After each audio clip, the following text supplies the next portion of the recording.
So when you go to the grocery store and you see all these food options, or when you sit down at the dinner table with your family and to have a nice family meal, or even when you're just having a snack, we need to know, well, what's in my food? How do I choose the best thing for my body? Food's really important. It's our fuel. We need those good calories that have good nutrition and vitamins for us, not empty calories just filled with sugar. So I'm hoping today that I get a chance to show you how it's important that we eat whole foods, foods that aren't processed as much, foods that don't contain as much sugar. Maybe a little bit about the difference between organic and non-organic, what we do at our urban farm, how we farm organically as compared to most farms around the world. So I'm really hoping today to teach you to pick the best food for your body. So I thought we'd take a visit to the urban farm and see Farmer Sean. Now Farmer Sean, this farm's a little different than other farms. What do we do here? That's right. Here on the urban farm, we grow a diverse set of vegetables ranging from tomatoes to carrots to radishes, and we do it all organically. What's that mean? What's the word organic mean? Organic means farming without the use of pesticides or chemicals. Oh. Are pesticides and chemicals bad? They can. They hurt the environment. Overuse of pesticides and chemicals cause many different environmental disasters, along with hurting the proteins in the food and the nutrients inside. So when I eat the food from a farm like yours, or if I go to the grocery store and I buy organic food, is that the better choice? It is the better choice. I would recommend buying organic whenever possible. Now let's go see how conventional farms work. So conventional farming looks a lot different than organic farming. First off, it's a very big space and large, heavy machinery is used to work the land. Here we see lots of greenhouses inside, all controlled by humans for how much water, how much sunlight. They spray chemicals on the plants to control pests in a very large fashion. It's going to get all those chemicals into the food that we're going to eat. Not a healthy thing.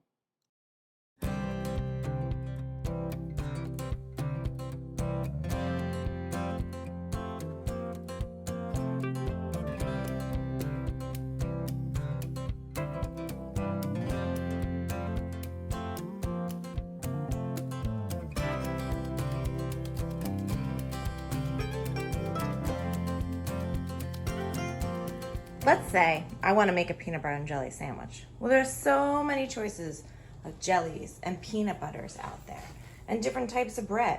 So what's the best choice? Well, when I'm looking at my jellies, obviously there are things like Welch's jelly. And when I look at the label of a Welch's jelly, well, I'm going to see there's a lot of sugar in there. I like to choose things that are called preserves or fruit spreads, because they're going to have less sugar and more actual whole strawberries or whole grapes. They're not going to have a puree. They're going to have the actual whole strawberry. Since I'm not eating a full strawberry, this is a little bit closer. And it's going to have sugar, and we're going to see how much sugar is in there. And jelly does have quite a bit. If you see one that's reduced sugar, that's great. The only thing is sometimes instead of adding sugar, they add sucralose, which is a chemical derived sugar. I don't want any more chemicals in my body. So if it's organic or it's not, but as long as it has a lot of fruit in there. When it comes to peanut butter, my goodness, the options are everywhere. So most peanut butters, when you look at them, we're going to see peanuts, sugar again, palm oil, salt, molasses, which is another sweetener, but more sugar. We're already getting enough sugar in our jelly and our jam. We don't need more sugar, more peanuts, sugar. This one has hydrogenated vegetable oil, right? And then salt and molasses.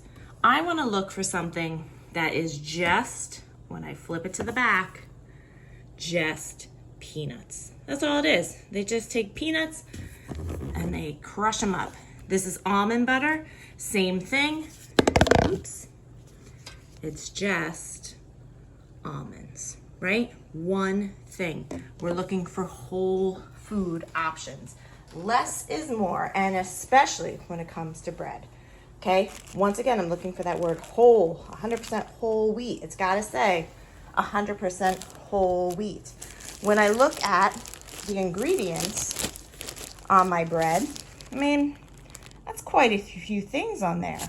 But if I were to compare it to this roll over here, hold on, let's find it. Oh my goodness. Look at all this. There's so many words on there, and words I can't even pronounce.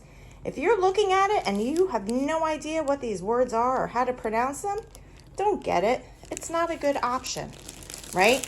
So always less is more. Don't worry about, they add all these different vitamins to it. Same thing here. They're just adding these vitamins into it, but there's a lot of extra stuff on there that I don't need. So whole and less sugar, less is more for my sandwich. If you actually want to make a really healthy peanut butter and jelly sandwich, well, just take fresh strawberries, slice them, spread peanut butter on your whole wheat bread, put it together, you got yourself your own peanut butter and strawberry sandwich without all the added sugar.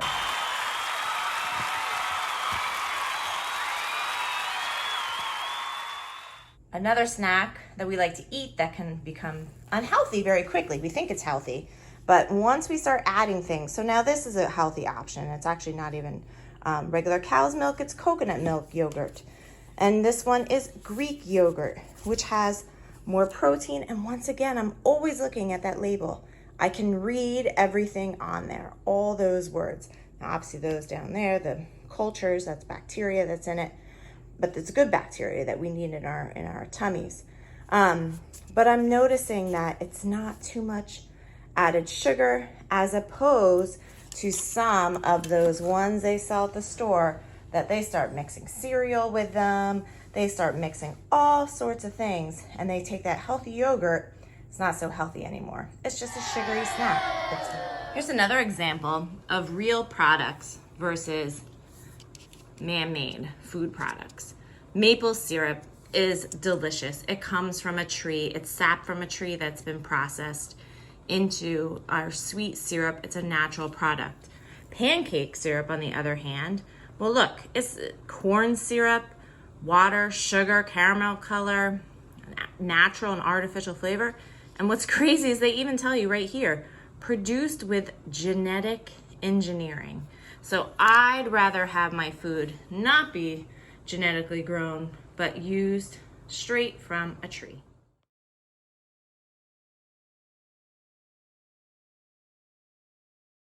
Frozen fruit is awesome.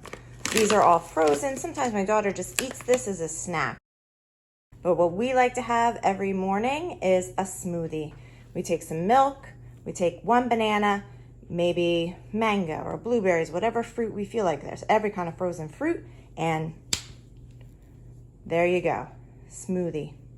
That smoothie is going to have some protein from the milk, and if you don't like regular milk, you can certainly use almond milk.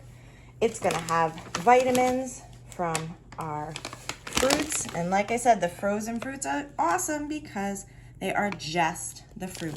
It's also going to have that important fiber that we need to eat as well, right? Some vitamin C, and we're good to go. Potassium from our bananas, and we're ready to go for the day.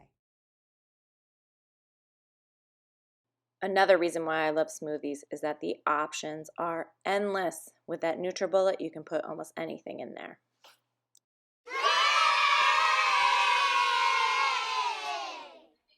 Red fruits and vegetables are going to keep my heart strong. Green provides strength for my bones and my teeth. Orange helps my eyes. Blue and purple helps my memory and my brain. Yellow boosts my immune system. And white will lower blood pressure and fight against disease. Thanks for watching the video. I hope this encourages you to make better choices when you buy your food or when you're sitting down at the table to eat. And please come visit us at the farm. Our farm stand will open June 19th, and it will go from 10 to 2 o'clock in the afternoon. And you can come get fresh, organic, affordable produce here at the Urban Farm. So eat well and stay healthy. Thanks, guys. Thanks, everyone. Bye. So I hope you learned today the importance of eating those whole foods and eating more fruits and vegetables, especially getting a chance to eat a rainbow of fruits and vegetables when you can. And hopefully you learned a little bit about the difference between organic and non-organic, how we can choose better foods by looking at labels that have less ingredients and are less processed and less sugar. And come visit us at the farm. Our farm stand opens Saturday, June 19th. Have a great one.